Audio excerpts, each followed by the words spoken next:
बिस्मिल्लाहिर्रहमानिर्रहीम। उम्मीद करता हूँ कि तमाम बच्चे खैर वाफियत से होंगे। आपका भाई एक दफ़ा फिर आपकी खिदमत में हाजिर है। ये आपके सामने प्लेलिस्ट शो हो रहा है जिसमें तमाम चैप्टर्स के day by day lectures upload किए जा रहे हैं।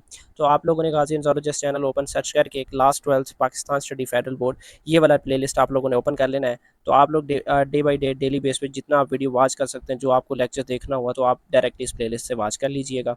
यहाँ पे तमाम लेक्चर्स आप लोगों के लिए अवेलेबल है। अच्छा बच्चों, तो एक छोटी सी अनाउंसमेंट करनी थी। वो ये है कि अगर आप लोग जो है ना फर्स्ट ईयर और सेकंड ईयर, यानी आपके आप बजाते खुद अगर सेकंड ईयर में है, तो आप या फिर आपके छोटे ब्रदर एंड सिस्टर जो फर्स्ट ईयर में है, या आपका जो कज़न वगैरह फर्स्ट ईयर में है, तो अगर आप लोग बायोलॉजी की, ठीक है, बायोलॉजी की या फिर केमिस्ट्री की जो ऑनलाइन क्लासेस ज्वाइन करना चाहते हैं, ठीक है, तो बायोलॉजी या केमिस्ट्री की ऑनलाइन क्लासेस ज्वाइन करना चाहते हैं, तो यहाँ पे दिए गए इस नंबर पर रब्ता करें। नंबर आप हमारा जो नंबर है वो आपके हर स्लाइड पे मौजूद है। ये 3 महीने के लिए सेशन होगा। 3 महीने के लिए सेशन होगा और इन 3 महीने में आपकी जो सिलेबस है वो कंप्लीट सिलेबस आपको कवर करवाया जाएगा। ऑनलाइन क्लासेस होंगे, साथ में रिकॉर्डेड लेक्चर्स भी होंगे और इवन आपको वीकली जो टेस्ट है वो भी दिया जाएगा। आप लोगों के लिए एक बेनिफिशियल प्लेटफॉर्म होगा अगर आप लोग ज्वाइन करेंगे तो।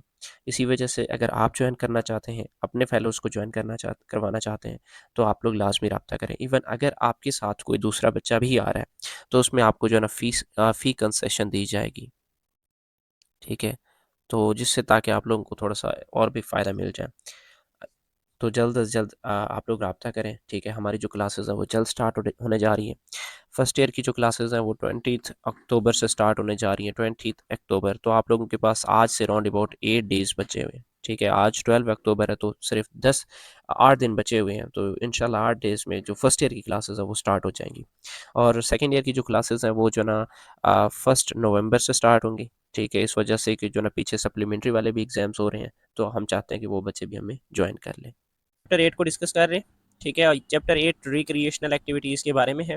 रिक्रिएशनल एक्टिविटीज़ तो बहुत सारे हैं, बट उसमें से जो एक बेस्ट है वो क्या है, टूरिज्म है, ठीक है? उसके बाद आप गेम्स वगैरह की बात कर सकते हैं कि गेम्स खेलना भी किस में आ जाता है, लेकिन गेम्स कौन से, फिजिकल गेम्स, ये पबजी वगैरह या ऑनलाइन जितनी भी गेम्स हैं वो नहीं, ठीक है? रिक्रिएशनल एक्टिविटीज़ ये है कि आप अपने घर से बाहर निकलें और बाहर जाके कोई एक्टिविटी परफॉर्म करें, ऐसी एक्टिविटीज़ को रिक्रिएशनल एक्टिविटीज़ का नाम दिया जाता है। Tourism is the act of visiting a place outside one usual surrounding. भाई आपकी सराउंडिंग है उससे हट के अगर आप कहीं पे जा रहे हैं, तो इस चीज़ को नाम दिया जाता है टूरिज्म के नाम का नाम दिया जाता है, ठीक है? कि भाई आप अपने घर से बाहर निकल रहे हैं और किसी दूसरे साइड पे आप अपने सराउंडिंग को, जहाँ पे आप डेली वर्क्स कर रहे हैं उसके अलावा हट के बात हो रही है, तो इस चीज़ को जो ना किसका नाम दिया जाता है, किसी अगर प्लेस को विजिट कर रहे हैं तो this is known as tourism. अब पर्पज़ वही लियर हो सकता है, बिजनेस हो सकता है, रिलीजन या फिर एजुकेशन। एजुकेशन भी पर्पज़ हो सकता है। भाई एजुकेशनल पॉइंट ऑफ व्यू से हम जा रहे हैं, लियर सैर तफरी के लिए भी जा रहे हैं, बिजनेस आपको पता है। अब इसमें आप ट्रांसपोर्ट सिस्टम की बात कर लें, भाई उनका तो बिजनेस ही यही है। या फिर उसके अलावा जो ना बहुत सारे लोग हैं वो स्पेसिफिक जगह पे जाके मीटिंग्स वगैरह करते हैं, तो अपने बिजनेस और मीटिंग्स वगैरह को भी क्या कर रहे होते हैं, डील कर रहे होते हैं। और उसके बाद जो ना रिलीजन के हवाले से बात कर लें, फॉर एग्जाम्पल आप पिलग्रिमेज की बात कर लें, मतलब ज़ियारत के लिए जाना, ठीक है? तो ये टूरिज्म के डिफरेंट पर्पज़ हो सकते हैं।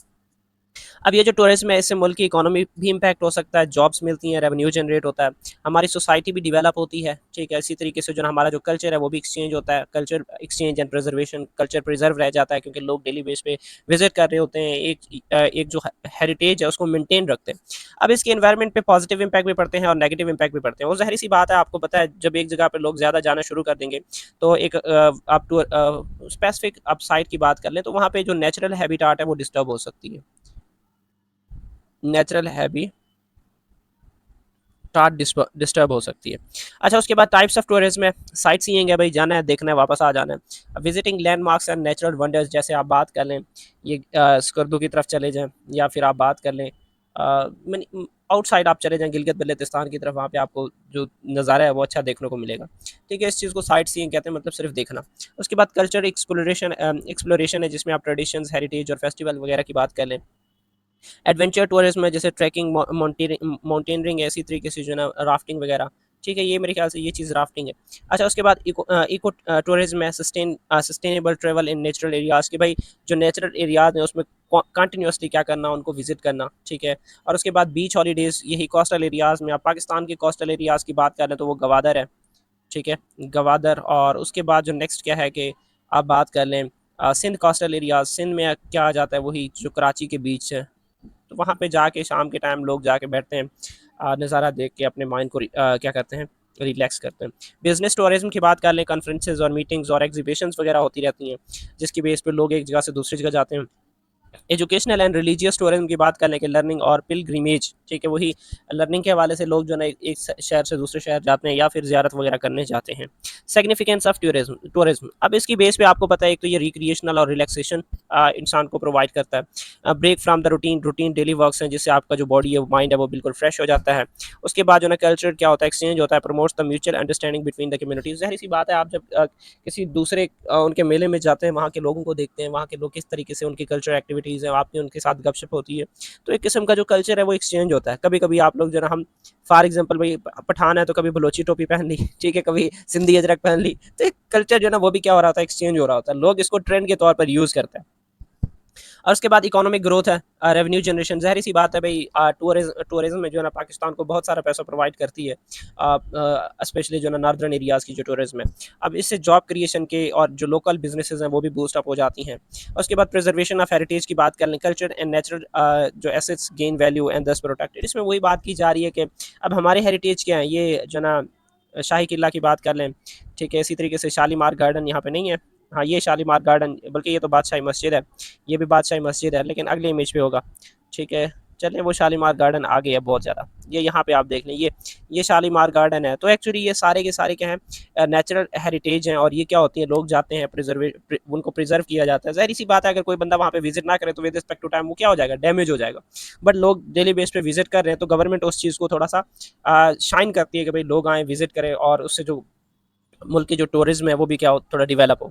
पाकिस्तान टूरिज्म वैल्यू, इसमें आपको पता है हमारे जो कल्चरल हेरिटेज है वो एक बहुत बड़ा डाइवर्सिटी पाई जाती है उसमें, और इवन डिवर्स लैंडस्केप है, कहीं पे माउंटेन्स हैं, कहीं पे डिजर्ट है, कहीं पे बीच है, कहीं पे आपको पता है प्लेटू है। तो पाकिस्तान में डिफरेंट जो रीजन्स हैं वो पाई जाती हैं।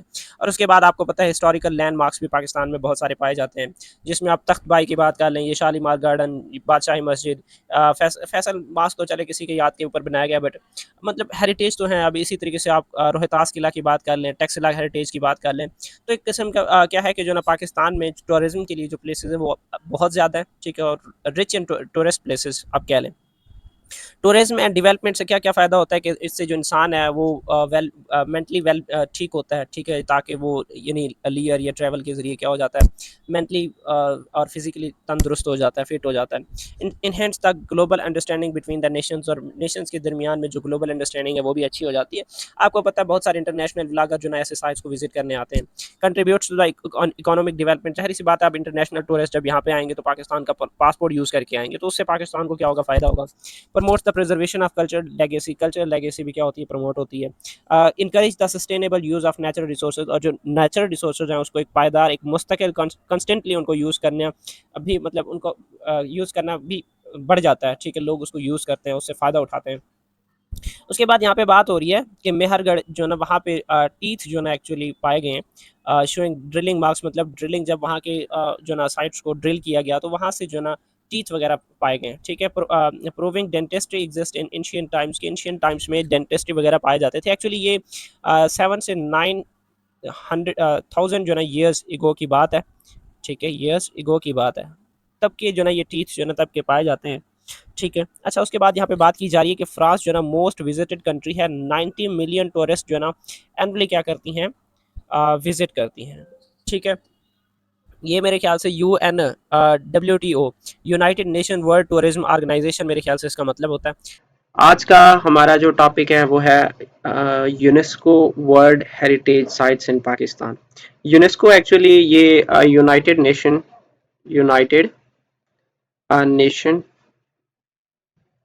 Education science cultural organisation. Sir ये कौन सा चैप्टर है? चैप्टर 8 है बच्चे, कल्चर ऑर्गेनाइजेशन। अब okay sir. Actually united nation की ये ब्रांच क्या करती है कि वर्ल्ड के जो हेरिटेज हैं, मतलब जो पुराने हमारे जो आबा अजदाद जो जो अच्छी अच्छी चीज़ें बना के छोड़ गए थे, अब यूनेस्को का काम है ऐसे तमाम चीज़ों को रिकॉग्नाइज करना, और ये रिकॉग्नाइज करना कि उनकी हिस्ट्री कैसे थी, लोग कैसे सरवाइव करते थे, और उसके बाद उनका कल्चर कैसा था। इस चीज़ के लिए जो यूनेस्को है बेटा वो पूरी दुनिया में जाके क्या करती है, वर्क करती है। अब यूनेस्को ने जिस जिस कंट्री में जहां जहां पे क्या किया है, इन चीजों को डिस्कवर किया है, तो उसको अपने क्या लिस्ट में शामिल कर लिया।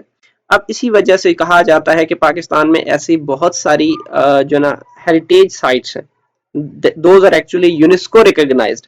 यूनेस्को मतलब क्या है भाई, जिसको एक दफा ये रिकॉग्नाइज कर ले तो मतलब वो एथेंटिक चीज है। जैसे हम कहते हैं कि वैसे तो बहुत सारे कंट्रीज हैं, लेकिन जिनको यूएन ने रिकॉग्नाइज करती है, यूनाइटेड नेशन ऑर्गेनाइजेशन, तो वो फिर ऐसा समझ लें वो एक इंडिपेंडेंट कंट्री के तौर पर जाना जाता है। अब जैसे फलस्तीन की बात कर लें, फलस्तीन को हम कंट्री कहते हैं, लेकिन अकॉर्डिंग टू यूएनओ वो एक कन्फ्लिक्टेड रीजन है, वो एक स्टेट नहीं है, वो एक कंट्री नहीं है। वो हम कहते हैं फलस्तीन के एक आज़ाद रियासत है, एक आज़ाद मुल्क है, बट यूएनओ उसको कंसिडर नहीं करती। तो सेम केस वही हम बात कर रहे थे कि भाई यूनेस्को का क्या मतलब है। अब वहां पे यूएनओ के हम बात कर रहे थे कि कंट्रीज के हवाले से, यूनेस्को का क्या काम है, कल्चर, हिस्टोरिकल एंड कल्चर जो साइट्स हैं उनको रिकॉग्नाइज करना। ठीक है, तो पाकिस्तान में बहुत सारे ऐसे जो ना हिस्टोरिकल और कल्चरल लैंडमार्क्स हैं जो यूनेस्को जिनको आइडेंटिफाई कर चुका है, और अपने जो ना जितने भी जर्नल वगैरह हैं वहां पे वो पब्लिश कर चुकी है। Sites highlights Mughal, Buddhist and इसी तरीके से जो ना मिलिट्री आर्किटेक्चर की बात कर लें, क्योंकि पहले जमाने में आपको पता है बेटा, Pakistan it was a part of सब कॉन्टिनेंट, और सब कॉन्टिनेंट में सबसे ज्यादा राज किसकी रह चुकी है, मुगल राज रह चुकी है, या उससे पहले जो है ना यहाँ पे बुद्धिस्ट रहते थे। ठीक है, तो ये इनके जो है ना जितनी भी बनाई गई चीजें हैं वो मौजूद हैं, और यूनेस्को क्या करती है, उनको रिकॉग्नाइज कर चुकी है। अब उनमें से कौन से ऐसे कुछ यूनेस्को जो है ना यूनेस्को वर्ल्ड हेरिटेज साइट्स है पाकिस्तान में। पहले नंबर पे लाहौर फोर्ट, जिसको नाम दिया जाता है शाही किला का नाम दिया जाता है, और ये कहाँ मौजूद है, लाहौर में मौजूद है। और इसको एक्चुअली किसने, अकबर ने एक्चुअली बनाया था। ठीक है, Amperian Akbar, Akbar the great कहा जाता है इनको। ठीक है, Akbar the great, the great, ये एक्चुअली किसका बेटा था, ये हुमायूं का बेटा था। ठीक है, हुमायूं। ठीक है, और इन्होंने जो ना मेरे ख्याल से, हाँ, ये जो अकबर और मतलब ये कि अकबर आपको पता है किसका, सॉरी हुमायूं किसका बेटा था, ये बाबर का बेटा था। ये बात ज्यादा लंबी हो रही है, मैं इसको आगे नहीं ले जाऊंगा। ठीक है, तो अलबत्ता जो हुमायूं से उसकी जो सल्तनत है वो छीन ली गई थी। ठीक है, और बाद में वही सल्तनत जो है ना ये बाप और बेटा दोनों ने मिलकर दोबारा डिस्कवर किया था। अच्छा, और उसके बाद आपको पता है सिंध में मेरे ख्याल से उमरकोट का नाम लोकेशन है, उमरकोट। तो उमरकोट में एक्चुअली किसकी पैदाइश हुई थी, इस अकबर की पैदाइश हुई थी। एक्चुअली उस केस में जो हुमायूं था वो भाग के जा रहा था हिंदुस्तान से।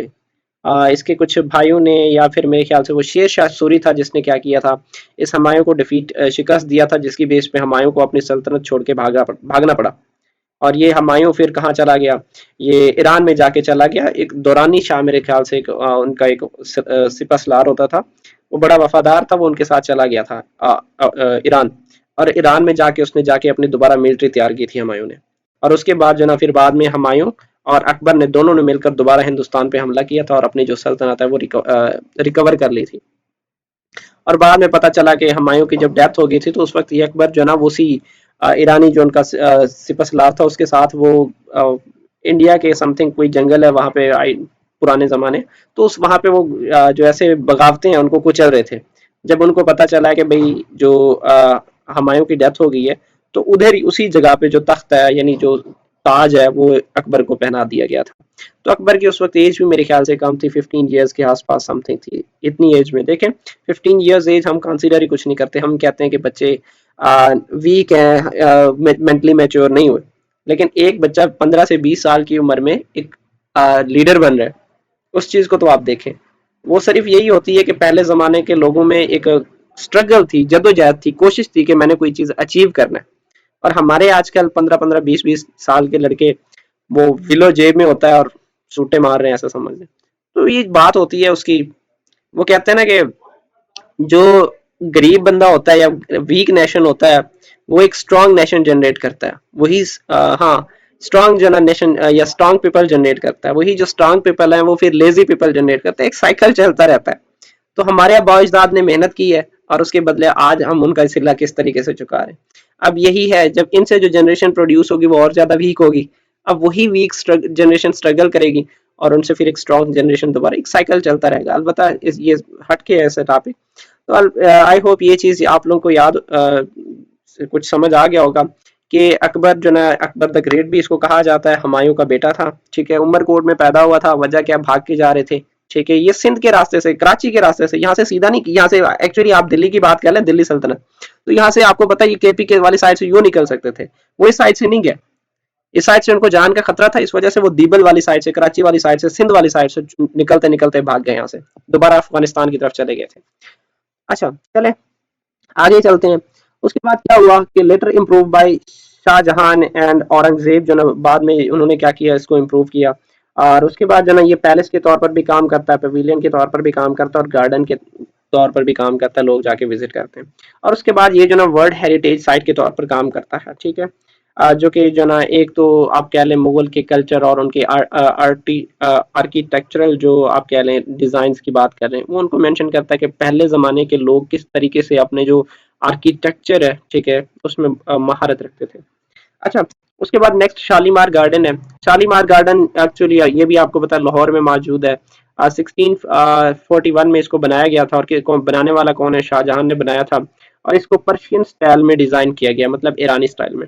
और उसके बाद क्या चीज है कि जो है इसमें कितने फाउंटेन्स लगे हुए हैं, 410 फाउंटेन लगे हुए हैं, reflects Mughal opulence and nature architecture harmony. अब इसमें ये मेंशन कर रहा है कि भाई मुगल अपने मुगल का लोगों का कितना इंटरेस्ट था इस आर्किटेक्चर के हवाले से, चीजों को डिजाइन करने के हवाले से, ये शालीमार गार्डन उनकी अक्कासी करता है बिल्कुल।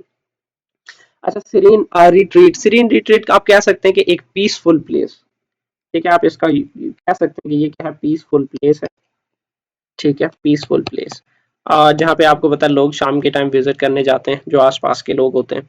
और उसके बाद फर्दर जो है ना यूनेस्को वर्ल्ड हेरिटेज साइट के तौर पर भी काम करता है। उसके बाद तख्त बाई है। तख्त बाई एक्चुअली ये मर्दान केपीके में मौजूद है, और ये बुद्धिस्ट जो ना मोनेस्टिक कम्प्लेक्स है, मतलब जो बुद्धा जो ना एक मेरे ख्याल से इनका रूरल गुजर चुका है, तो उनकी एक्चुअली उसके फॉलोअर्स हैं, तो उस जमाने के कम्युनिटी ने क्या किया, ये बनाया। आपको पता है बहुत सारे जो ना रिलीजन्स पाए जाते हैं, तो जैसे हिंदू की बात कर ले, बुद्धिज्म जो है ना एक अलग से रिलीजन है, तो ये उन लोगों ने बनाया था। अच्छा ये हिल पे मौजूद है, इस साइड पे भी हिल है और इस साइड पे भी हिल है, ठीक है। और उसके बाद पेनोरामिक व्यूज, ठीक है, आप क्या लेंगे जो ना, आप चारों तरफ से जो ना इसको अच्छे तरीके से हिल के ऊपर खड़े होकर देख सकते हैं। अच्छा उसके बाद स्ट्रक्चर की बात कर लें, इसमें स्टूपास मौजूद हैं, मेडिटेशन सेल्स मौजूद हैं, असेंबली हॉल मौजूद है, लिविंग क्वार्टर्स मौजूद है। अच्छा उसके बाद जो है one of the most well preserved Buddhist site in Gandhara region, Gandhara region के हवाले से आप बात कर लें तो उसमें सबसे जो अच्छा प्रिजर्व, जिसको मतलब प्रिजर्व किया जा सकता था, वो ये है, इसको मतलब अच्छे से सही से इसके जो डिजाइन है वो सारे अवेलेबल हैं। अच्छा और उसके बाद जो है ये भी एक यूनेस्को की जो ना रिकॉग्नाइज्ड साइट है। उसके बाद रोहतास फोर्ट है जो जहलम के करीब वाक़ है। इसको एक्चुअली शेर शाह सूरी ने बनाया था 16th सेंचुरी में। वही मेरे ख्याल से मैं आपको कह रहा था, शेर शाह सूरी मेरे ख्याल से ये हुमायूं का वो था, सिपह सलार था। और इसके भी सीन कुछ यूं है, कुछ कंफर्म मुझे इस बात का नहीं है। इसके बारे में कहा जाता है कि वो जो शेर शाह सूरी है ना, एक दिन पार्टी हो रही थी किसी जंग जीतने के चक्कर में, तो उस पार्टी में शेर शाह सूरी ने क्या किया, एक उन्होंने एक मतलब ऐसे जानवर जो ना ज़िबा किए हुए थे, तो शेर शाह सूरी ने अपना तलवार निकाला और जानवर का जो एक टांग है वो बना हुआ था ना, फ्राइड था, उसने टांग उठा के खींच लिया और अपनी तरफ कर लिया। तो वहां से कहा जाता है कि भाई हमायूं को ये बात अच्छी नहीं लगी कि जो बंदा एक टांग की खातिर इतना कुछ कर रहा है, पेट की खातिर इतना कुछ कर रहा है, तो कल मेरी मेरी मेरे पीछे भी तो कुछ करेगा। इस वजह से जो ना इसको उसने निकाल दिया था। और उसके बाद जो शेर शाह सूरी जब सीधा हुआ ना, तो हुमायूं का जो तख्त है उसको पलट के रख दिया, जिसकी बेस पे शेर शाह सूरी की बजाते अपनी दौरे हुकूमत, वो कितनी ईयर रही है शेर शाह सूरी की, वो 5 ईयर रही है। और इस 5 ईयर में उसने मुगल के 1000 की जो तरक्की है उससे इसकी तरक्की कई गुना ज्यादा। मतलब मुगलों ने 1 साल हुकूमत की है इस बरे सगीर, लेकिन शेर शाह सूरी ने 5 साल की जो हुकूमत की है, 5 साल में जो हिंदुस्तान का इंफ्रास्ट्रक्चर चेंज की है, वो इनके 1000 साल के बराबर भी नहीं है। मतलब 1000 साल तो उन्होंने ऐसे टाइम वेस्ट किए, 5 साल में उसने सब कुछ कर दिखाया शेर शाह सूरी ने। बहुत से वेल डेवलपमेंट जो है ना, ये जो पोस्ट सिस्टम है ना, वो शेर शाह सूरी ने इंट्रोड्यूस करवाया था। तो इसके और भी बहुत सारे ऐसे कारनामे हैं। तो शेर शाह सूरी जहां तक एक अच्छे हुक्मरान, एक अच्छे लीडर, और इवन इन्हीं के दौर में जीटी रोड बना था, जीटी रोड इन्होंने बनाया था। अब जीटी रोड पूरे हिंदुस्तान को कवर करता है, इसमें इंडिया आ गया, इसमें अफगानिस्तान आ गया, इसमें जो ना पाकिस्तान है, इसमें जो ना फर्दर चले जाए ऊपर सेंट्रल कंट्रीज की तरफ, सेंट्रल एशियन कंट्रीज की तरफ, तो एक अच्छा खासा बड़ा रोड बना था। 5 साल कुछ भी नहीं है ड्यूरेशन, हमारे एक छोटा से रोड बनने को 3-3 साल लग जाते हैं, 5-5 साल लग जाते हैं भाई, प्रोजेक्ट हो रहा है, स्टार्ट है, और सालों लग जाते हैं। लेकिन इसने पूरे हिंदुस्तान को 5 साल के अंदर कैसे कवर कर लिया, तो ये बड़ा महारत था अपने काम के हवाले से। एग्जाम्पल ऑफ मिलिट्री आर्किटेक्चर, इन्होंने एक्चुअली जो ना इसको फोर्ट यानी इसको फतह किया था, और उसी बेस पे जो ना एक मिलिट्री आर्किटेक्चर का नाम दिया जाता है इसको। और उसके बाद served as fortified strong hold during the Mughal Afghan wars. अब यही मुगल और अफगान वार के दौरान जो ना एक बॉर्डर कंसीडर किया जाता था, ठीक है। जैसे आपको पता है चेक पोस्ट वगैरह, तो ये एक चेक पोस्ट के तौर पर काम करता था। अच्छा, उसके बाद non for defensive and strength, मतलब डिफेंसिव डिजाइन के हवाले से जाना जाता है, और स्ट्रेंथ के हवाले से जो है इसको जाना जाता है। उसके बाद ये भी क्या है कि जो यूनेस्को है उसकी जो है एक हेरिटेज साइट है। उसके बाद टेक्सला, टेक्सला आपको पता है पंजाब में है, एंशियंट सिविलाइजेशन। आवाज आ रही है सबको, जाग रहे हो? यस सर, आ रही है। शुक्र है। यस सर, आ रही है। मैंने कहा मैं आगे जा रहा हूँ और पीछे ये ना हो कि बैठे ही ना हो फिर मेरा कोई फायदा नहीं आया। अच्छा, chronicles evolution of ancient civilisation, ये भी जो टेक्स्ट सिविलाइजेशन है, ये एक्चुअली इंडस सिविलाइजेशन में आ जाता है, जो कि आपको पता है 5000 ईयर्स जो ना ये पुरानी है, ठीक है। तो उसके बाद क्या है कि इसमें वही पर्शियंस या ग्रीक या सेंट्रल एशियन के जो ना तमाम किस्म के जो स्टाइल या सिविलाइजेशन है वो पाई जाती हैं। उसके बाद believe to be visit by Alexander the Great, ठीक है। अलेक्जेंडर द ग्रेट जब आए थे, उन्होंने इस सिविलाइजेशन को भी उन्होंने क्या किया था, विजिट किया था, ठीक है, अलेक्जेंडर द ग्रेट। अच्छा, और उसके बाद नेक्स्ट क्या चीज है, contain stupas and monastic buildings, और इसी तरीके से जो ना गंधारा स्कल्पचर्स और रिलैक्स, ठीक है, मतलब इसमें तमाम ये चीजें मौजूद हैं जो कि आप म्यूजियम वगैरह में भी ये मौजूद होते हैं, या यहाँ पे जब विजिट करते हैं तो यहाँ पे भी आपको ये चीजें मिल जाती हैं।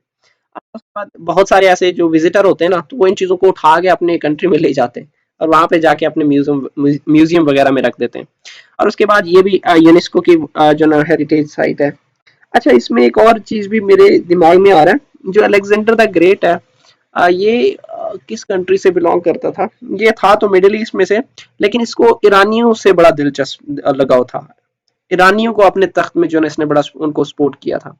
अलेक्जेंडर द ग्रेट मेरे ख्याल से इसका चाचा था, पत्नी कौन था, हाँ, बल्कि इसका दोस्त ही था, जिसमें जो ना उसके किसी भाई को, कजन को जो ना उन्होंने मारा था ईरानियों ने।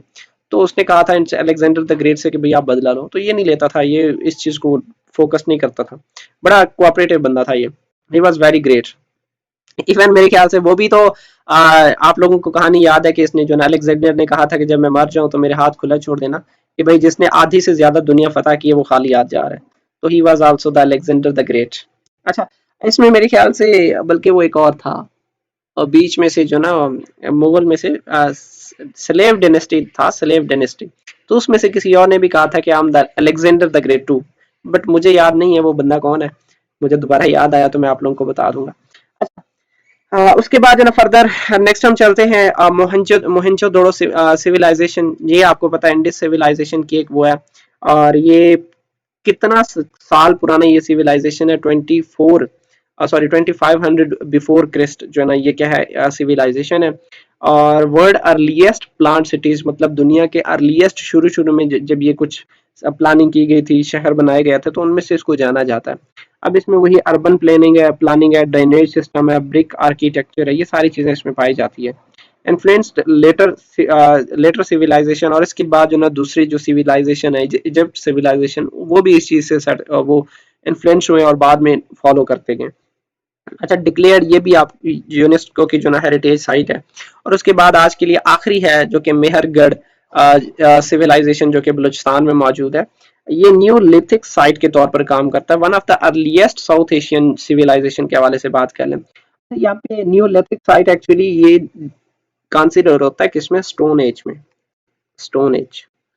अच्छा, अब इसमें क्या चीज है, इसमें यह है कि जब ह्यूमंस थे, उन्होंने गारों को छोड़ के, जंगलों को छोड़ के, एक जो स्टोन्स वगैरह, स्टोन्स कह लें, पत्थर वगैरह, ठीक है, स्टोन्स वगैरह, इनके जो टूल्स हैं, औजार हैं, वो बनाने लगे। और उसी उसी चीज से जो ना फिर फर्दर ये पोट्री की बात कर लें, टूल्स की बात कर लें, या फार्मिंग एविडेंसेस के हवाले से बात कर लें, मतलब उनमें थोड़ा शऊर आ गया था कि वो बनस्पत जंगलों में रह के जो है ना वो क्या करते थे, शिकार करते थे, तो वो इस दूसरी तरफ बर्तन वगैरह बनाने लग गए, औजार हथियार बनाने लग गए, इवन जो है ना वो फार्मिंग काश्तकारी भी करने लग गए थे। तो उनका एक पूरा माइंड यानी उनका जो पर्सपेक्टिव था वो चेंज हो गया था। तो ये जो नियोलिथिक साइट है, इसी तरीके से मेसोलिथिक भी है। तो ये जो नियोलिथिक साइट है वो एक स्टोन एज का क्या है, एक जो ना छोटा सा पीरियड है। और ये एक्चुअली कहाँ से कब स्टार्ट हुआ था, 7000 बिफोर क्रिस्ट जो ना ये ड्यूरेशन एरा स्टार्ट हुआ था, और 2500 तक ये क्या हो गया था, खत्म हो गया। ठीक है। तो उसके बाद क्या है फर्दर जो ना फर्स्ट नॉन डेंटिस्ट्री, मतलब ये जब उन्होंने एक्सप्लोर किए तो वहां पे जो दांत वगैरह हैं तो वो भी उन्होंने फाइंड किए थे, मिले थे स्कल से। तो ये मतलब ये भी शो करते हैं कि भाई वो इस डेंटिस्ट्री के हवाले से भी जो ना वर्क करते थे। अच्छा, उसके बाद further क्या है, show early human settlement and culture development, और ये मेंशन करता है कि ह्यूमन शुरू में किस तरीके से गारों को, जंगलों को छोड़ के जो ना किसी स्पेसिफिक जो लैंड है वहां पे कैसे आबाद हुए, और उनकी कल्चर किस तरीके से डेवलप हुई, प्रिकर्सर्स टू इंडस सिविलाइजेशन। और ये एक्चुअली बाद में इसी चीज की वजह से जो ना इंडस सिविलाइजेशन भी बनी है। ठीक है। इंडस सिविलाइजेशन मेरे ख्याल से ये कितना है, ये 25 ईयर के आसपास है, और ये 25 ईयर तक रही है, उससे पहले की है ये। तो बच्चों, आज हमने पढ़ना था रिलीजियस टूरिज्म इन पाकिस्तान, या फिर इसी तरीके से फर्दर आज जो है ना हमने साथ में कमर्शियल जो एरियाज़ हैं और उसके बारे में जो है ना हमने डिस्कस करना था। ठीक है। अ, चलें, स्क्रीन शो हो रहा है आप सबको, आवाज़ भी क्लियर आ रही है? Yes sir. अच्छा बेटा, रिलीजियस टूरिज्म इन पाकिस्तान। देखें, पाकिस्तान की आप बात कर लें, इसमें डिफरेंट रिलीजियस साइट्स या कल्चरल साइट्स मौजूद हैं। इसमें फेमस की बात कर लें बेटा, मुस्लिम जो ना कल्चरल साइट्स या मुस्लिम रिलीजियस साइट्स की बात कर लें, हिंदू की बात कर लें, सिख की बात कर लें, या बुद्धिस्ट जो पिलग्रिम्स बेटा वगैरह मौजूद हैं, जहाँ पे लोग ज़ियारत के लिए आते हैं फ्रॉम वर्ल्ड। ठीक है, पूरी दुनिया से। अब एक तो इंटरफेथ जो हार्मनी है, मतलब एक दूसरे के जो एक दूसरे पर एतमाद है उसको बढ़ाता है, और चूंकि लोग दूर दूर से यही चीज़ें देखने आते हैं तो जो हेरिटेज है वो भी प्रिजर्व रहती है। ठीक है, गवर्नमेंट उस पर वर्क रखती है, आने वाले लोगों के लिए जो ना चीज़ें सेट करके डिज़ाइन करके रखती है, तो जो एक कह लें जो विरासत है या लोक विरसा है बेटा, वो प्रिजर्व रहती है। उसके बाद जो लोग आते हैं पाकिस्तानी पासपोर्ट लेके, तो उससे जो ना जो टूरिज्म है वो भी उससे यानी उससे भी क्या होता है, जो रेवेन्यू है वो जनरेट होता है। अब पाकिस्तान में मुस्लिम पिलग्रिम्स के हवाले से जो ना कौन कौन से साइट्स हैं, जैसे बादशाही मस्जिद की बात कर ले बेटा। अब ये किसने, औरंगजेब ने बनाया था, और 1671 में बनाया था। उसके बाद ये क्या है, वन ऑफ द लार्जेस्ट जो मॉस्क है, मतलब और भी ऐसे हैं, फैसल मस्जिद की बात कर ले, मेरे ख्याल से तुर्की का मस्जिद है जो कि इस्तांबुल में, तो ये भी उन्हीं में शुमार होता है कि ये largest mask in the world, top 10 में इसका भी नाम आ जाता है। उसके बाद फर्दर क्या, non for the magnificent Mughal architecture. अब चूंकि मुगल की जो आर्किटेक्चर या मुगल का जो महारत है उस चीज़ को ये मेंशन करता है। और उसके बाद जो है ना ये रेड स्टोन से बना हुआ है और मार्बल से बना हुआ है, symbol of Islamic art and heritage. Islamic art और इसी तरीके से जो हेरिटेज की बात कर ले, लोक वर्षा की बात कर लें, विरसा की बात कर ले, उसकी एक सिंबल है, उसकी एक एग्जाम्पल है। करतारपुर साहब जो कि नारोवाल में मौजूद है, ये एक्चुअली सिख जो ना पिलग्रिमेज साइट है। एक्चुअली कहा जाता है कि जो गुरु नानक देव जी हैं, उन्होंने अपनी ज़िंदगी के जो आखिरी अयाम है वो यहीं इसी जगह पे गुजारे हैं। और ये जो लोकेशन यहाँ पे आपको ये शो हो रहा है ना, ये इसी जगह पे उनकी डेथ हुई थी, और यहाँ पे उनको क्या किया गया, मतलब वहाँ पे मतलब उनका ये मज़ार बना दिया गया। अच्छा, राउंड अबाउट इन्होंने इस जगह पे राउंड अबाउट 18 ईयर्स, अपने जो लास्ट 18 ईयर्स हैं वो इस जगह पे गुजारे थे। ठीक है।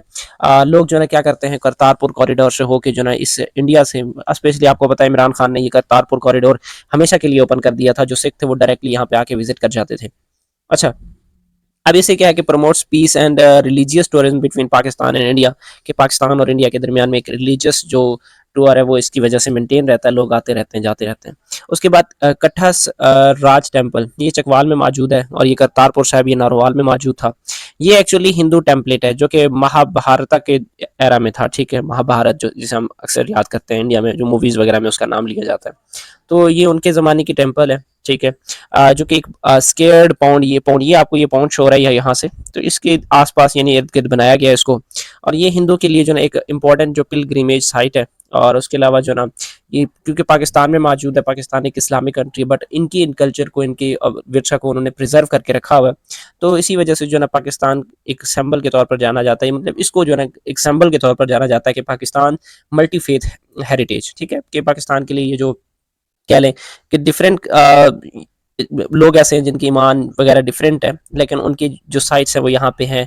अगर वो यहाँ आना चाहें, यहाँ आके ज़ियारत करना चाहें तो वो कर सकते हैं, इबादत करना चाहें तो कर सकते हैं, ठीक है। उसके बाद गुरुद्वारा पंजा साहब जो कि हसन अब्दाल में मौजूद है, यहाँ पे एक्चुअली ये सीन थोड़ा इसका है कि मेरे ख्याल से शाह वली कलंदरी, मेरे ख्याल से वो मुस्लिम, हमारे मुसलमानों के कलंदर थे, और इनके दरमियान में इस जगह पे फाइट हुई थी, आप फाइट कुछ कह लें। हुआ ये था कि यहाँ से गुजर रहे थे, तो यहाँ से उन्होंने किसी से पानी मांगा, ठीक है, जो कि कहा जाता है कि हम शाह वली कलंदरी ने पानी नहीं दिया था इनको। उसके बाद इन्होंने पता नहीं इशारा किया तो ज़मीन से पानी निकलने लग गया, और उसके बाद जब ये चीज़ उसने देखा शाह कलंदरी को, उन्होंने अपने, वो भी एक कलंदर थे, उन्होंने उठा के पत्थर मारा, ठीक है, जिसको नाम दिया जाता है बोल्डर का। उस पत्थर उठा के जब पत्थर मारा है तो इसने पत्थर को रोका है। अब जैसे ही रोका तो उस पत्थर पे इसके जो ना हाथों का निशान बन गया।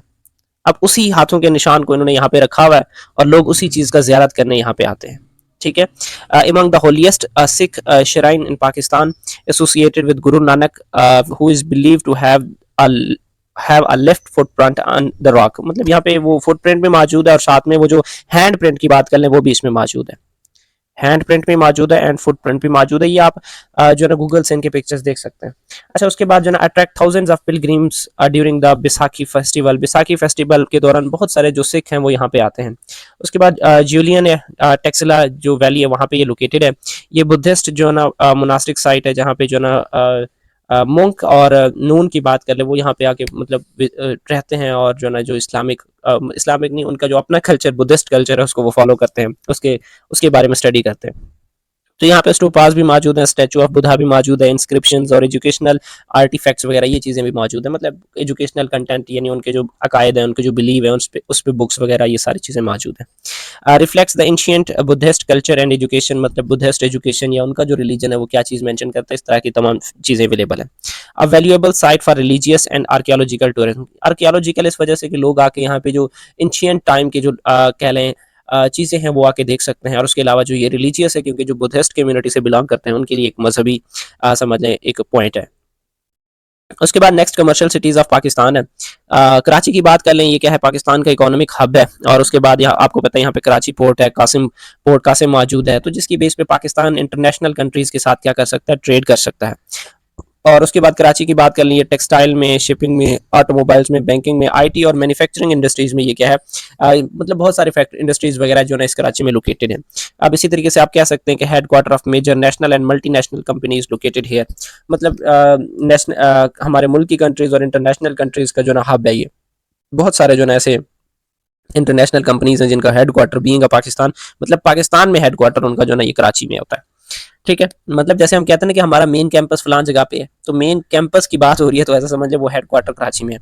अगर कोई इंटरनेशनल ऑर्गेनाइजेशन है तो फिर उसके बाहर भी होंगे, उसका मेजर हेडक्वार्टर बाहर ही होगा, लेकिन पाकिस्तान विद इन कंट्री में जो हेडक्वार्टर होगा वो स्पेसिफिक यानी कराची में होगा। अच्छा, उसके बाद लाहौर है, Lahore commercial and cultural centre of Punjab province है, और उसके अलावा ये टेक्सटाइल, फूड प्रोसेसिंग, फार्मास्यूटिकल्स और इंजीनियरिंग गुड्स के हवाले से बहुत ज़्यादा मशहूर है।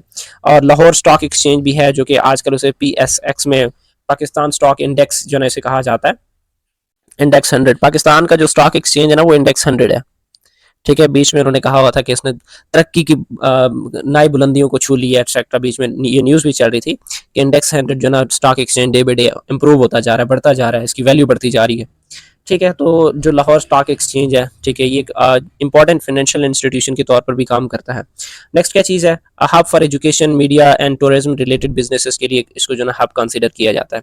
ये इस डायग्राम में, इस इमेज में जो आपको शो हो रहा है ना, ये एक्चुअली लाहौर फोर्ट है, लाहौर फोर्ट। अच्छा, उसके बाद नेक्स्ट जो ना फैसलाबाद है, मैनचेस्टर ऑफ पाकिस्तान भी इसको कहते हैं, बिकॉज ऑफ टेक्सटाइल प्रोडक्शन, ज़्यादातर कपड़ा वगैरह सारी चीज़ें फैसलाबाद में प्रोड्यूस होती हैं। अब textile, chemicals, fertilisers and consumer goods, यानी चीज़ें यहाँ पे बनाई भी जाती हैं, यहाँ से बेची भी जाती हैं, आगे एक्सपोर्ट की जाती हैं, ठीक है। पाकिस्तान की एक्सपोर्ट सेक्टर में इसका क्या होता है, बेसिक रोल होता है, स्पेशली यार्न, वो जो धागा होता है, ठीक है, जो धागा और उसके अलावा जो ना ये फैब्रिक वगैरह में भी, कपड़ा वगैरह बनाने में भी जो ना बहुत सारे इंडस्ट्रीज हैं जो फैसलाबाद में मतलब मौजूद हैं। उसके बाद जो ना सियालकोट की बात कर लें, स्पोर्ट गुड्स के अलावा, सर्जिकल इंस्ट्रूमेंट के अलावा, या लीदर प्रोडक्ट के हवाले से बहुत ज़्यादा मशहूर है। Home to export oriented small and medium enterprises, मतलब छोटे छोटे जो इंटरप्राइजेज हैं, शॉप्स हैं, आप कह लें बिजनेसेस जो हैं, वो यहाँ पे जो ना सियालकोट में मौजूद हैं। लोग उनसे क्या कर रहे हैं, अर्न कर रहे हैं, ठीक है, और जो प्रोडक्ट्स हैं उनको इंटरनेशनली भी एक्सपोर्ट कर रहे हैं। Exports contribute significantly to Pakistan foreign exchange earning. अब ज़ाहिर सी बात है, जब प्रोडक्ट्स जो ना एक कंट्री से दूसरे कंट्रीज में जाएंगे तो पीछे गवर्नमेंट का टैक्स होता है, तो उस टैक्स से जो ना पाकिस्तान को अच्छा खासा प्रॉफिट मिल रहा होता है, जिससे पाकिस्तान की बजाते खुद भी डेवलप हो रहा होता है। उसके बाद गुजरांवाला, ये इंडस्ट्रियल सिटीज़ के तौर पर जाना जाता है। इसमें सिरेमिक, इंडस्ट्रियल एप्लियंसेस, इसी तरीके से मेटल गुड्स वगैरह, मेटल वाली चीज़ें जो ना यहाँ पे बनाई जाती हैं। अक्सर जो ना आप लोगों ने वो एयर कूलर देखा होगा, सुपर एशिया एयर कूलर, तो वो मेड इन गुजरांवाला लिखा हुआ है उसके ऊपर। तो इलेक्ट्रिकल या सिरेमिक जितनी भी ये चीज़ें हैं वो गुजरांवाला में जाके उनकी प्रोडक्शन होती है। ये भी वही जो ना इंटरप्रेन्योरल पेन्यूरल और इसी तरीके से कम्युनिटी और स्मॉल स्केल इंडस्ट्रीज के हवाले से जो है ना ये जाना जाता है।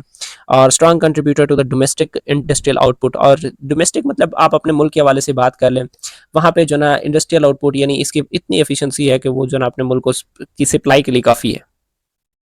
अच्छा, उसके बाद मुल्तान है, ठीक है।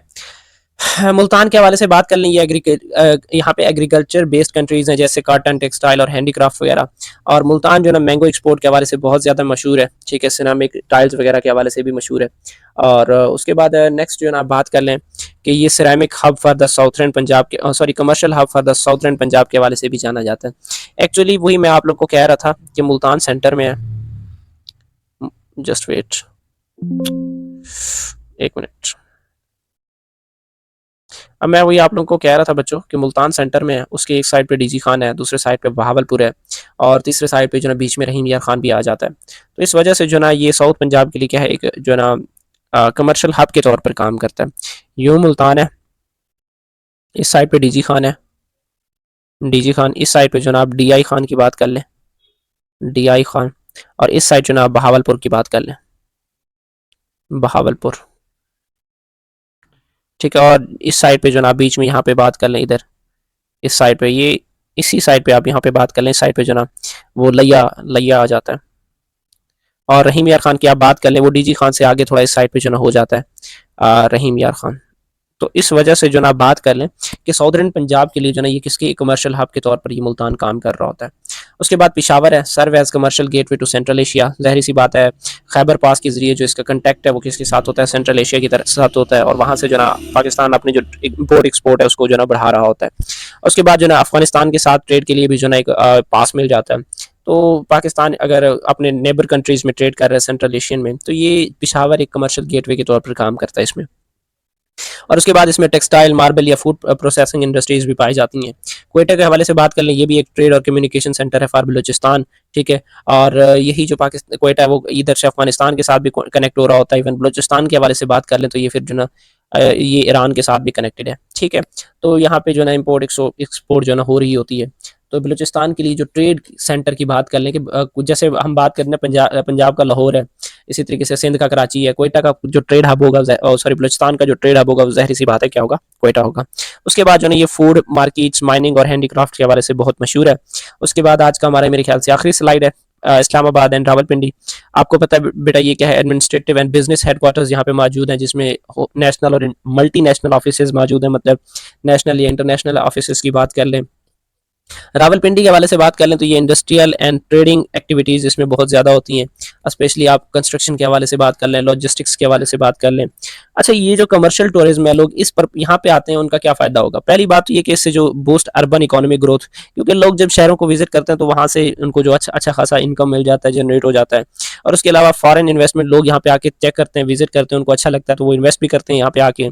Enhances the image of Pakistan as a modern business destination, कि भाई लोग फ्यूचर में आके पाकिस्तान में इन्वेस्ट करें तो इससे जो पाकिस्तान की जो इमेज है वो भी बढ़ेगी। और उसके अलावा जो ना ये provides employment and entrepreneurship opportunities, और यहाँ पे जो जॉब के मौके हैं या इंटरप्रेन्योरशिप की फैसिलिटीज़ वगैरह, बंदा जो ना ये इन चीज़ों में एक्टिवेट हो सकता है। उसके अलावा जो ना ये यही जो मतलब टूरिज्म है ये क्या करती है, strengthen the link between culture and economy. लोग आते हैं, कल्चर को भी देख जाते हैं और साथ में जो मुल्क की इकोनॉमी है उसको भी बूस्ट कर जाते हैं। तो इस तरीके से जो है ना टूरिज्म के डबल फायदे होते हैं। आज हमने पढ़ना है importance of tourism as an industry in Pakistan. क्योंकि पाकिस्तान टूरिज्म टूरिज्म से बहुत सारा पैसा कमा रहा है, तो इस वजह से आप इसको टूरिज्म इंडस्ट्री भी कह सकते हैं, जिसकी बेस पे पाकिस्तान है वो रन कर रही है, पाकिस्तान की इकोनॉमी इस पर डिपेंड कर रही है। अब गवर्नमेंट ऑफ पाकिस्तान बहुत सारे ऐसे प्रोजेक्ट्स हैं जिनको वो चला रही है। वजह क्या है उसके पीछे? To promote the tourism. Tourism को बढ़ाने के लिए गवर्नमेंट ऑफ पाकिस्तान बहुत सारे प्रोजेक्ट्स लॉन्च कर रही है। अब उनका इनिशिएटिव क्या है? पहली बात तो ये कि भाई हमें टूरिज्म का जो इंफ्रास्ट्रक्चर है उसको डेवलप करना है। इंफ्रास्ट्रक्चर का मतलब भाई नॉर्दर्न एरियाज़ की तरफ लोग जाते हैं तो उनको जाते हुए उनकी फैसिलिटी अच्छी होनी चाहिए, रोड्स अच्छे होने चाहिए, लोगों को जाते हुए मुश्किलात का सामना ना हो, किसी किस्म का उनका नुकसान ना हो। तो इंफ्रास्ट्रक्चर की डेवलपमेंट बेसिक रोल है। उसके बाद इंटरनेशनल लोगों के लिए जो वीज़ा पॉलिसीज़ हैं उनको भी बहुत ज़्यादा आसान किया जा रहा है। और उसके बाद इंटरनेशनली पाकिस्तान को एक सेफ़ और अट्रैक्टिव टूरिस्ट डेस्टिनेशन के लिए भी प्रमोशन की जा रही है, ताकि जो इंटरनेशनल विज़िटर हैं वो पाकिस्तान में आएँ, उनको ये यकीन दहानी हो कि पाकिस्तान एक सेफ़ और अट्रैक्टिव प्लेस है फॉर विज़िटिंग। और उसके बाद जो है ना further these efforts have been increased tourist arrivals and spending contributing to the economic growth। ज़ाहिर सी बात है जो टूरिस्ट हैं वो यहाँ पे आएंगे और यहाँ पे आके मुल्क में पैसा स्पेंड करेंगे, तो पैसा स्पेंड करेंगे तो जिससे हमारी जो मुल्क की इकोनॉमी है वो क्या करेगी? ग्रो करेगी। अच्छा, उसके बाद नेक्स्ट है वर्ल्ड ट्रेड ऑर्गेनाइजेशन। ठीक है, सॉरी वर्ल्ड ट्रेड ऑर्गेनाइजेशन कह रहा हूँ, वर्ल्ड टूरिज्म ऑर्गेनाइजेशन। अब इसके अकॉर्डिंग जो फर्स्ट 9 मंथ ऑफ 2023 है थे सॉरी, उनमें पाकिस्तान एक बेस्ट परफॉर्मिंग डेस्टिनेशन के तौर पर रहा है। मतलब बहुत सारे लोगों ने यहाँ पे विजिटिंग की है, टूरिज्म के तौर पर आए हैं, तो पाकिस्तान को एक बेस्ट परफॉर्मिंग डेस्टिनेशन का टाइटल दिया गया for the first 9 month of 2023। अच्छा, अब इस टूरिज़्म इंडस्ट्री की वजह से एम्प्लॉयमेंट होती है, मतलब लोगों को जॉब के जो मौके हैं वो मिल जाते हैं। मेजर सोर्स ऑफ एम्प्लॉयमेंट आप कह सकते हैं। ये provide jobs in sector such as hotels वगैरह में, रेस्टोरेंट वगैरह में, ट्रांसपोर्ट में, ट्रैवल ट्रैवल एजेंसीज़ में, local arts, craft, guiding services वगैरह में। अब यहाँ पे कहा जा रहा है according to the world transit tourism, इसका देख लीजिएगा पूरा वो क्या है एब्रीविएशन।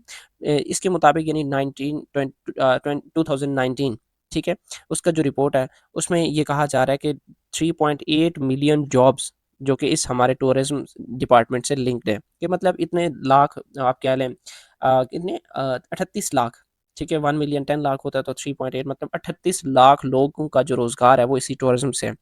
बहुत सारों के होटल बने हुए हैं, बहुत सारे गाइडर के तौर पर काम करते हैं, बहुत सारे जो ना आर्ट एंड क्राफ्ट बेच रहे हैं, बहुत सारे ऐसे हैं जो ट्रैवलर ये ट्रांसपोर्ट सिस्टम में इन्वॉल्व है। Infrastructure and development, growth and tourism drives the infrastructure development across the country. ज़ाहिर सी बात है अगर टूरिज्म बढ़ेगी तो इंफ्रास्ट्रक्चर वहाँ की इंप्रूव होगी। क्यों? गवर्नमेंट वर्क करेगी वहाँ पे कि भाई यहाँ पे ये चीज़ यार लोग यहाँ पे आ रहे हैं, देखने आ रहे हैं, क्यों ना इस पे थोड़ा सा पैसा खर्च करूँ, ज़्यादा लोग आएंगे तो ज़्यादा इनकम जनरेट होगी। तो अब इसमें ज़ाहिर सी बात है, वही मैं शुरू में आपको बता रहा था कि रोड्स को डेवलप करना, एयरपोर्ट्स को डेवलप करना, होटल्स वगैरह बनाना, लीजर फैसिलिटीज़ को ज़्यादा से ज़्यादा करना। क्यों? वजह क्या है कि लोग ज़्यादा हैं, अट्रैक्ट हों। अब इस वजह से गिलगित बल्तिस्तान, खैबर पख्तूनख्वा और आज़ाद कश्मीर जो ना मेजर सीन आपके हवाले से बात कर लें कि इनके जो मेजर सीन्स हैं उनको अपग्रेड किया गया, जो जो भी अच्छे सिनेरियो हैं उनको अपग्रेड किया गया, लोग वहाँ पे जाते हैं, अट्रैक्ट होते हैं, ठीक है। और this improves the enhance the local living standard and support the small businesses. वहाँ पे छोटे छोटे लोग जो उन्होंने अपना छोटा कारोबार चलाया होता है, टूरिस्ट वहाँ पे जाते हैं, वहाँ पे मतलब बाय करते हैं चीज़ें, तो उनसे उनकी जो बिज़नेस है वो भी ग्रो करती है।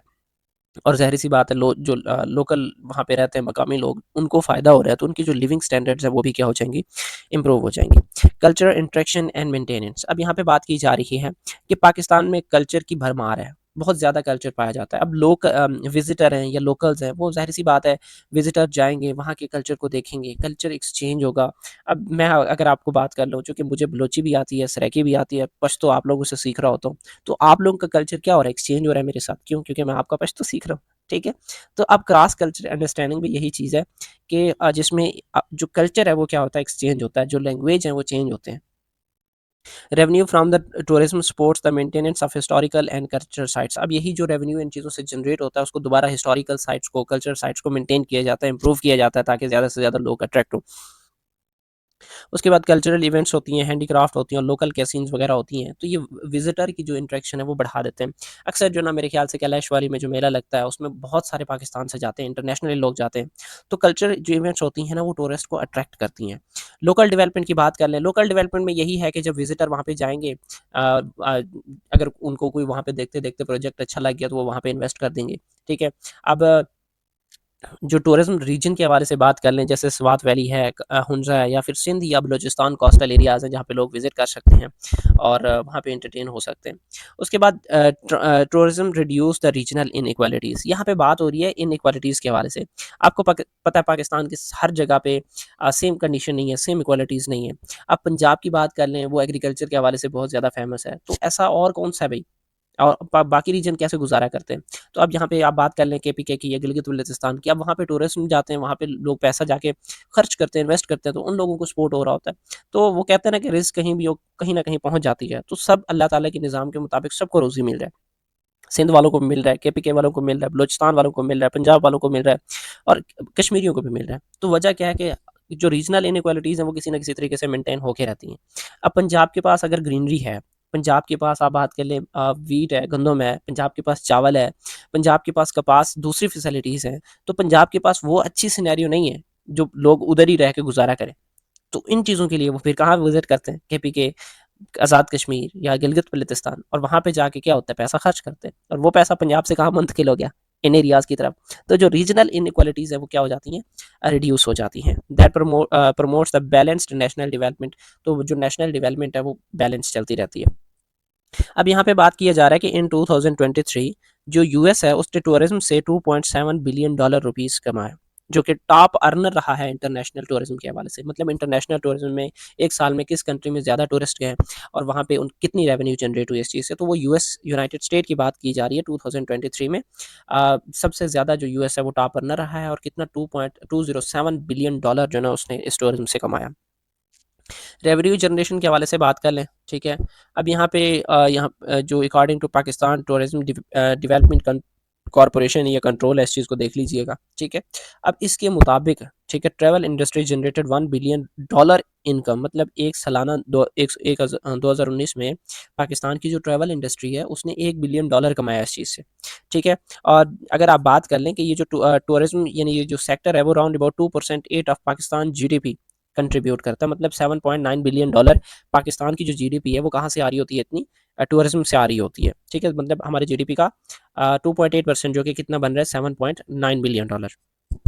अब ये जो इनकम है वो किस तरीके से जनरेट होता है, अकोमोडेशन और ट्रांसपोर्ट के ज़रिए, फूड एंड बेवरेज के ज़रिए, सोवेनियर्स के ज़रिए, ठीक है, और इसी तरीके से local craft, tourism services and activities. वही चीज़ है सोवेनियर्स, एक्चुअली यहाँ पे ये है कि वहाँ पे जाते हैं लोग, जो इंस्ट्रूमेंट्स वगैरह लेते हैं, वॉच टाइम के हवाले से, वॉच के हवाले से, क्लॉक के हवाले से, रिमाइंडर के जो इंस्ट्रूमेंट्स है वो परचेज़ करते हैं। विजिटर स्पेंडिंग इन पाकिस्तान, ठीक है, कि विजिटर यहाँ पे आते हैं, पाकिस्तान में स्पेंड करते हैं। तो इंटरनेशनल विजिटर कितना स्पेंड करते हैं और डोमेस्टिक जो विजिटर हैं वो कितना स्पेंड करते हैं, ये यहाँ पे आपको टेबल दिया गया है, इस चीज़ को आप देख लीजिएगा, ठीक है। मैं बिलियन डॉलर में बात करूँगा, बाकी रुपीज़ में आप देख लीजिएगा कि 2029 में 273.6 बिलियन रुपीज़ पाकिस्तानी कब 2019 में कमाए गए इस टूरिज्म या ट्रेड से, मतलब टूरिज्म से, सॉरी, जो कि यूएस का कितना बनता है, 967.5 मिलियन डॉलर। अब 2024 करंटली पिछला साल गुजरा है, तो इसमें कितना यूएस डॉलर कमाया, 1.7 बिलियन डॉलर, जो कि हमने पीछे पढ़ा भी है। तो ये एनुअल चेंज, मतलब 3% एनुअल चेंज आया बनस्बत प्रीवियस के, ठीक है। अब 2034 यानी 34 की बात कर ले, मतलब फ्यूचर में पाकिस्तान की जो ये टूरिज्म इंडस्ट्री है वो कहाँ पहुँच जाएगी, 2 बिलियन डॉलर तक पहुँच जाएगी, ठीक है। उसके बाद जो ना फर्दर ये CARG, ये कैगर, एक्चुअली ये भी एक मेरे ख्याल से कंपोनेंट एनुअल ग्रोथ रेट, ये कंपोनेंट एनुअल ग्रोथ रेट है मेरे ख्याल से, ये वाला कंपोनेंट एनुअल ग्रोथ रेट, तो वो मतलब कितना होता है, 1.7 है। अच्छा, उसके बाद डोमेस्टिक, ये तो बात हो रही है इंटरनेशनल विजिटर की, लेकिन डोमेस्टिक जो है ना सबसे ज़्यादा पैसा खर्च करती है हमारे, वही ना, हमारे शौक ही ऐसे होते हैं कि सारा दिन पैसा कमाया, मतलब सारी साल पैसा कमाया, और आखिरी 1-2 महीने में जाके नादरन एरियाज़ में पैसा उड़ा दिया। तो अब यहाँ पे जस्ट आप इस चीज़ को देख लें कि फ्यूचर में, ठीक है, 2034 में पाकिस्तान फ्यूचर में इस जो डोमेस्टिक विजिटर है वो कितना स्पेंड करेंगे, 24 बिलियन डॉलर रुपीज़, ठीक है। 24 billion dollar rupees Pakistan future में कमाएगा, किससे, इस टूरिज्म से, राउंड अबाउट 2024 34 के अंदर। ठीक है, और ये कंपोनेंट एक्यूमुलेटिव ग्रॉस जो रेट है वो राउंड अबाउट कितने के आसपास रहेगी, 5.3 के आसपास रहेगी। ठीक है, ये जस्ट आपके इन्फॉर्मेशन के लिए मेरे ख्याल से साइड बॉक्स एक टेबल दिया हुआ, उसमें ये सारा इन्फॉर्मेशन मौजूद था, मैंने वो यहाँ पे ऐसे दे दिए। अच्छा, चैलेंजेस एंड सस्टेनेबल टूरिज्म। अब यहाँ पे देखें टूरिज्म है लेकिन उसमें चैलेंजेस हैं बहुत सारे ऐसे। जाग रही हो या सो गई हो, पहले ये बताओ। जाग रही हूँ सर। जाग रही हो, तो मुझे ये बता 2034 में जो डोमेस्टिक टूरिस्ट हैं वो कितना स्पेंड करेंगे पाकिस्तान में इस टूरिज्म के ज़रिए। 5.3%। वो तो ये CAGR होगा ना, वो कमुलेटिव या कंपोनेंट। हाँ, 24.4 24, बिलियन। हाँ, $24.4 बिलियन। अच्छा, आगे चैलेंजेस एंड सस्टेनेबल टूरिज्म है, मतलब भाई टूरिज्म तो है हमारे मुल्क में हो रही है, लेकिन उसमें बहुत सारी चैलेंजेस हैं, बहुत सारे ऐसे प्रॉब्लम्स हैं जिसकी बेस पे जो टूरिज्म है उसमें हर्डल आ सकते हैं। देखें इसमें promising development due to policy reforms and promotional efforts. देखें पाकिस्तान की जो टूरिज्म सेक्टर है वो इम्प्रूव तो हो रही है, किसके ज़रिए, पॉलिसीज़ को चेंज करके, प्रमोशनल एफर्ट्स करके। However its full potential in terms of economic and social has been not yet not yet been realise. मतलब किस तरीके से, कितने हद तक इसका जो हमारा इकोनॉमिक या सोशल बेनिफिट हो सकता है, हमने इस चीज़ को सोचा ही नहीं है कभी। Several challenges continue to hinder the growth and global competitiveness of the tourism industry. अब ये आप अगर आप लोग चाहते हैं कि भाई आपकी जो टूरिज्म इंडस्ट्री है वो ग्रो करे, ग्लोबली ग्रो करे, इंटरनेशनली लोगों को अट्रैक्ट करे, तो इसके लिए बहुत सारे ऐसे चैलेंजेस हैं जो हम फेस कर रहे हैं। अब यहाँ पे बात की जाएगी कौन कौन से चैलेंजेस हैं और उन्हें किस तरीके से क्या किया जाएगा, डील किया जाएगा। अब challenges to the tourism industry in Pakistan, पहली बात तो इंफ्रास्ट्रक्चर डेफिशिएंसी। पाकिस्तान में जो इंफ्रास्ट्रक्चर है वो बहुत ज़्यादा वीक है, रोड प्रॉपर बने नहीं हुए, फैसिलिटीज़, एक्सेसिबिलिटीज़ बहुत लिमिटेड है, लोग डायरेक्टली अपनी गाड़ियों के ज़रिए वहाँ तक नहीं जा सकते, पैदल पैदल चल के जाना पड़ता है, वो जॉगिंग आप कह लें, वॉकिंग करके जाते हैं, ठीक है, ट्रायल्स के ज़रिए जाते हैं। अब वही रोड नेटवर्क इन एडाक्वेट है, इसी तरीके से ट्रांसपोर्टेशन फैसिलिटीज़ अवेलेबल नहीं है, होटल्स वगैरह नहीं है, लॉज वगैरह वहाँ पे कोई घर बने नहीं है, इम्यूनिटीज़ मतलब वो स्पोर्टर की बात कर लें, दूसरे रिसोर्सेज की बात कर लें, वो वहाँ पे नहीं है। इवन पब्लिक कन्वीनियंस भी वहाँ पे नहीं है, मतलब लोगों के लिए फैसिलिटी नहीं है, वहाँ पे कोई आबादी बहुत कम है। उसके बाद कम्युनिकेशन जो नेटवर्क है वो भी नादरन एरियाज़ में बहुत कम है, नेटवर्क वर्क नहीं करते। तो this deficiency make travel inconvenient and uncomfortable for the visitor. मतलब ज़ाहिर सी बात है ये इनकन्वीनियंट होगी और अनकंफर्टेबल होगी। अब सोल्यूशन क्या है, ज़्यादा से ज़्यादा जो फंड है वो टूरिज्म इंफ्रास्ट्रक्चर को दी जाए और encourage public private partnership, PPP। ये पाकिस्तान पीपल पार्टी नहीं है, ये पब्लिक प्राइवेट पार्टनरशिप। अब मतलब ये कि गवर्नमेंट और प्राइवेट जो बिजनेसमैन है वो मिल के काम करें, मिल के चीज़ों को डेवलप करें, जिससे गवर्नमेंट ऑफ पाकिस्तान इतना ज़्यादा अगर मतलब लोग इतना सपोर्ट नहीं, काम नहीं कर पा रहे, तो गवर्नमेंट उनकी मदद करे ताकि लोग वहाँ पे वर्क करें और उनके वर्क से जो मुल्क की ज़ाहिर सी बात है, अगर वहाँ पे तरक्की होगी, विजिटर आएंगे, तो पाकिस्तान का भी फ़ायदा होगा, लोगों का भी फ़ायदा होगा। तो ये जो पब्लिक प्राइवेट पार्टनरशिप है इसको डेवलप किया जाए, इसको इनकरेज किया जाए ताकि होटल्स बनाए जाएँ, रिजॉर्ट बनाए जाएँ, रिक्रिएशनल एरियाज़ बनाए जाएँ। और उसके बाद सिक्योरिटी कंसर्न है, ठीक है, सिक्योरिटीज़ के अब बहुत ज़्यादा इशू होता है पाकिस्तान में, आपको पता है। Security challenges have been historically affected Pakistan image as a tourist destination. अब बहुत सारे लोग पाकिस्तान में नहीं आते, वजह क्या है कि सिक्योरिटी इशूज़ है। अब इशूज़ ऑफ टेररिज्म, आपको पता है, governance instability has been discouraged international visitor. Government stable नहीं है, टेररिज्म है, तो जिसकी बेस पे जो इंटरनेशनल विजिटर हैं वो घबराते हैं कि यार ये कोई ख़तरनाक कंट्री है, यहाँ पे जाके जान ना चली जाए हमारी। बट कुछ इंटरनेशनल व्लॉगर होते हैं जो ज़्यादा मतलब करेज होता है जिनमें, वो पहुँच जाते हैं यहाँ पे। अच्छा, although this situation has been improved significantly, मतलब इसको इम्प्रूव तो किया गया लेकिन नेगेटिव जो परसेप्शन है वो स्टिल बाकी हैं। मैयर टेकन्स, ठीक है, एक तो जो टूरिज्म जो ना पुलिस यूनिट है वो बनाई जाए, और स्पेशली किन गिलगित बल्तिस्तान, खैबर पख्तूनख्वा और मरी वाले एरियाज़ में, ठीक है। अब गिलगित बल्तिस्तान में जो ना high altitude police for mountaineering safety, ठीक है, ज़ाहिर सी बात है लोग ऊपर चढ़ते हैं पहाड़ों पे, बर्फ़ पे चढ़ जाते हैं, तो उनके लिए कोई सेफ्टी वगैरह के लिए होनी चाहिए। दूसरी खैबर पख्तूनख्वा और मरी के लोगों को जो ना टूरिस्ट फैसिलिटीज़ और प्रोटेक्शन प्रोवाइड करें। Launching of international awareness campaigns, और ज़ाहिर सी बात है इंटरनेशनल कैंपेन्स चलाए जाएँ ताकि लोगों को ये शो किया जाए कि विजिटर को, टूरिस्ट को कितनी जो सिक्योरिटी है वो प्रोवाइड की जा रही है। और शेयरिंग पॉजिटिव टूरिस्ट एक्सपीरियंसेस, यानी जो आए हैं यहाँ पे, जो टूरिस्ट आए हैं, जो विजिटर आए हैं, जो ब्लॉगर्स आए हैं, वो जब क्वालिटीज़ बताते हैं ना कि भाई हम वहाँ पे गए थे, यहाँ पे ये था, वो पूरी दुनिया देखती है उनको। तो इस वजह से जो पॉजिटिविटी है वो भी किसी भी साइट, किसी भी लोकेशन के बारे में बढ़ जाती है और लोग फिर इंटरेस्ट लेने लगते हैं। पाकिस्तान, उसके बाद lack of promotion and marketing. Pakistan has not effectively marketed its vast tourism potential globally. Lack of coordination between federal and provincial unit tourism bodies. अब इसमें ये कह रहा है कि पाकिस्तान में जो मार्केटिंग है वो इतनी स्ट्रांग नहीं हुई टूरिज्म के हवाले से। वजह क्या है? क्योंकि फेडरल और जो दूसरे प्रोविंशियल एरियाज हैं उनके दरमियान में कनेक्शन कोई सही नहीं है। अब ज़ाहिर सी बात है, केपीके का पंजाब के साथ नहीं बनता, पंजाब का केपी के साथ नहीं बनता, पंजाब का सिंध के साथ नहीं बनता, पंजाब का बलूचिस्तान के साथ नहीं बनता। तो जो सूबे हैं वो भी कनेक्टेड नहीं है, तो उनका कोई गवर्नमेंट, उनका फेडरल से कोई अच्छा लिंक ही नहीं है, जिसकी बेस पे क्या है कि जो हमारी जो टूरिज्म इंडस्ट्री है वो स्लो चल रही है। क्योंकि फंड्स आएंगे, इंफ्रास्ट्रक्चर डेवलप होगी, इंटरनेशनल कंपेन्स चलाए जाएंगे तो ही फायदा होगा। Results in low international visibility के, इंटरनेशनल लोग बहुत कम आते हैं और लिमिटेड जो फॉरेस्ट हैं वो यहाँ फॉरेन टूरिस्ट हैं वो यहाँ पे अराइव करते हैं। अब सोल्यूशन क्या है? ग्लोबली मार्केटिंग कंपेन की जाए, सोशल मीडिया के जरिए, ट्रैवल व्लॉग्स के जरिए, डिजिटल स्टोरिंग के जरिए, स्टोरी टेलिंग के जरिए, और इंटरनेशनल जो ट्रैवल एजेंसीज हैं उनके साथ पार्टनरशिप करके कि भाई आप लोग लेके आओ, हम जो ना आपके साथ शेयरिंग कर लेंगे। ज़ाहिर सी बात है, प्रमोशन करनी है, पहले प्रमोशन होती है, मेहनत होती है, बाद में जो ना कंट्री अर्न करती है इस चीज़ से। Create a strong tourism brand highlighting natural beauty, culture diversity की बात कर लें, हिस्टोरिकल रिचनेस की बात कर लें, participate in international tourism fairs and exhibition वगैरह में, मतलब जो ना शामिल होके लोग आ सकते हैं, विजिट करते हैं इस चीज़ को। Encourage word of mouth marketing through the satisfied tourist. अब वही कि भाई टूरिस्ट से पूछो, हाँ भाई आपको पाकिस्तान में आके कैसा लगा, क्या क्या चेंजेस, आपको क्या क्या फैसिलिटीज़ देखनी पड़ी, तो ये तमाम चीज़ें। अच्छा, उसके बाद कॉम्प्लिकेटेड वीज़ा प्रोसेस। पाकिस्तान में जो वीज़ा प्रोसेस है वो लेंथी और इनकंसिस्टेंट है, जिसकी बेस पे टूरिस्ट बड़ा मुश्किल से उनको जगह मिलता है आने के लिए। Difficulties in obtaining visa make trip planning insufficient. ज़ाहिर सी बात है, हम एक लेजी कौम है, या बहुत सारे, बेटा आपको पता है, किसी चीज़ में मेहनत हो हम वो काम करते ही नहीं है। तो जब एक वीज़ा प्रोसेसिंग इतना लेंथी है, लोग आते नहीं हैं, लोग वीज़ा लेने से पहले सोचते हैं यार है इतना टाइम लग जाएगा, तो वो छोड़ देते हैं इस प्लानिंग को। अब इसमें पाकिस्तान ने ई वीज़ा जो फैसिलिटी है वो इंट्रोड्यूस करवाई है 170 कंट्रीज़ में। और वीज़ा ऑन अराइवल, मतलब जब आप पाकिस्तान पहुंचेंगे तो पहुंच के भी आप क्या कर सकते हैं, वीज़ा जो ना आप ले सकते हैं। तो ये 50 कंट्रीज़ के लिए जो ना ये एप्लीकेबल किया हुआ है कि ये वो 50 कंट्रीज़ हैं कि भाई ये अगर पाकिस्तान में आके, ठीक है, यहाँ से आके वीज़ा लेना चाहते हैं तो भी ले सकते हैं, ठीक है, मतलब वीज़ा ऑन अराइवल। उसके बाद फर्दर रिकमेंडेशन के हवाले से बात कर लें कि clear, transparent, consistent visa policies to attract more visitor. Visa policies अगर आसान होगा तो लोग इजी आएंगे। हमारे जैसे बहुत सारे लोग कहते हैं यार कौन सी ऐसी कंट्री जिसमें वीज़ा फ्री है, जिसमें वीज़ा का कोई चार्जेस नहीं है। वो मेरे ख्याल से ट्रिनिडाड है, मेरे ख्याल से ट्रिनिडाड। तो वो ट्रिनिडाड में पाकिस्तानी विजिटर 6 महीने के लिए फ्री रह सकता है, मतलब कोई वीज़ा नहीं होगा उसमें, नो वीज़ा, जस्ट आप टिकट लेके वहाँ तक पहुँच जाए। अब टिकट लेके वहाँ तक पहुँच जाए, मसला ये है पहले आपको ट्रांजिट वीज़ा भी लेना पड़ेगा, उसके चार्जेस हैं। तो डायरेक्टली इनडायरेक्टली नुकसान है ही है, लेकिन जो कंट्री जो चाह रही है वो फ्री कर देती है, ठीक है।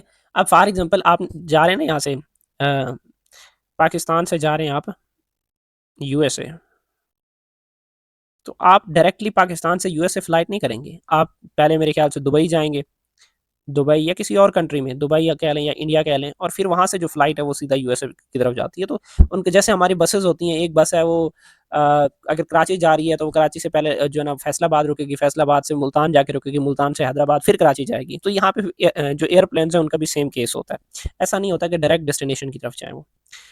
अच्छा, tourism if unregulated can cause environmental degradation. वही बात है भाई, आएंगे लोग खा पी के चले जाएंगे, कचरा फेंक के चले जाएंगे, पोल्यूशन बढ़ जाएगी, डिफॉरेस्टेशन हो जाएगी, ओवर क्राउडिंग हो जाएगी, कल्चरल ओरियन होगी। अब यहाँ पे ये बात की जा रही है, कल्चरल कल्चरल जो ओरियन है बेटा, इसमें ये बात की जा रही है कि जब कमर्शलाइजेशन, एक्सेसिव कमर्शलाइजेशन होगी, मतलब एक चीज़ वो है जो उस इलाके की नेचुरल है, और उसके अलावा बहुत सारी कॉपीज तैयार की गई जो उस कल्चर से रेलिवेंट है। अगर वो कॉपीज बीच में आ जाती हैं ना, तो जिसकी बेस पे जो कल्चर की जो ओरिजिनल चीज़ है वो डिस्पर्स हो जाती है, वो गायब हो जाती है, ख़त्म हो जाती है, वो कॉपीज बिकने लग जाती हैं। ठीक है। अब over construction in Murree and Gilgit regions threaten the ecosystem. अब यही मरी एरियाज में, गलियात में जब ओवर कंस्ट्रक्शन हो जाती है तो उससे भी इकोसिस्टम को नुकसान पहुंचता है। Enforce eco friendly regulations and promote the sustainable tourism practices. ठीक है, कि एक तो सस्टेनेबल टूरिज्म को प्रैक्टिसेस को जो ना प्रमोट करना चाहिए, और इको फ्रेंडली जो रेगुलेशंस इन्वायरमेंट है वो मेंटेन करना चाहिए। Promotion of sustainable tourism practices. अब यहाँ पे वही eco friendly and responsible tourism जो है उसको जो ना ऑल डेस्टिनेशन के लिए जो ना इस चीज़ को इंकरेज करवाना चाहिए, लोगों को फैसिलिटी प्रोवाइड करना चाहिए, ताकि अगर आए तो अच्छे से पैसा खर्च करके जाए ना। Implement policies that ensure tourism development is eco friendly, environmentally sound. इसका मतलब ये है कि ऐसे पॉलिसीज को बनाना जो इन्वायरमेंटली भी साउंड हो, पोलिटिकल हो, मतलब इन्वायरमेंट पे भी उनका नेगेटिव इंपैक्ट ना पड़े, और सोशली भी इंक्लूसिव हो। ऐसा ना हो कि भाई आपने इतने स्ट्रिक्ट पॉलिसीज बना दी, लोग सोशल उन्हें एक्सेप्ट ही नहीं कर रही। तो ऐसे पॉलिसीज बनानी है जो इन्वायरमेंटली भी साउंड मतलब अच्छे हों, और सोशली भी इंक्लूसिव हो, मतलब सोशल भी उसको एक्सेप्ट करे, सोसाइटी भी उनको एक्सेप्ट करे, लोग भी एक्सेप्ट करें। Raise awareness about the environmental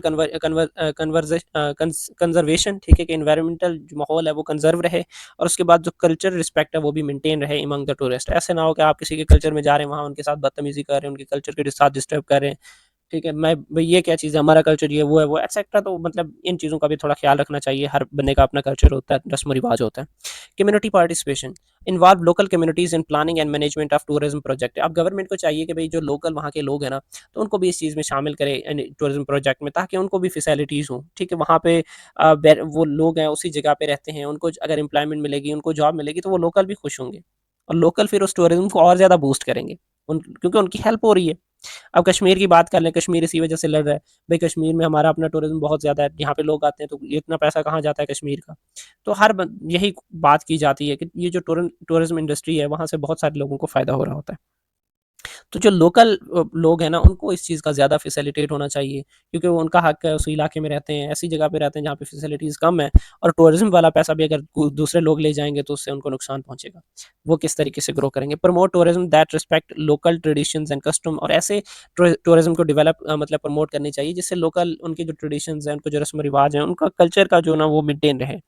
ठीक है, उसके बाद पब्लिक प्राइवेट पार्टनरशिप, हम ये पैराग्राफ पहले भी पढ़ चुके हैं कि भाई जो कोलैबोरेशन है वो गवर्नमेंट, प्राइवेट सेक्टर और लोकल कम्युनिटीज़ के दरमियान में अच्छी होनी चाहिए, जिससे जो ना आप कह लें कि जो इंफ्रास्ट्रक्चर है वो डेवलप हो जाता है, सर्विस को इक्वालिटी बढ़ जाती है। क्यों? क्योंकि लोग दिल से काम करेंगे ना। उसके बाद promote the sustainable investment and responsible management. अब देखें, इन्वेस्टमेंट तो की जा रही है, उसको साथ साथ साथ जो ना उसको मैनेज भी किया जाए।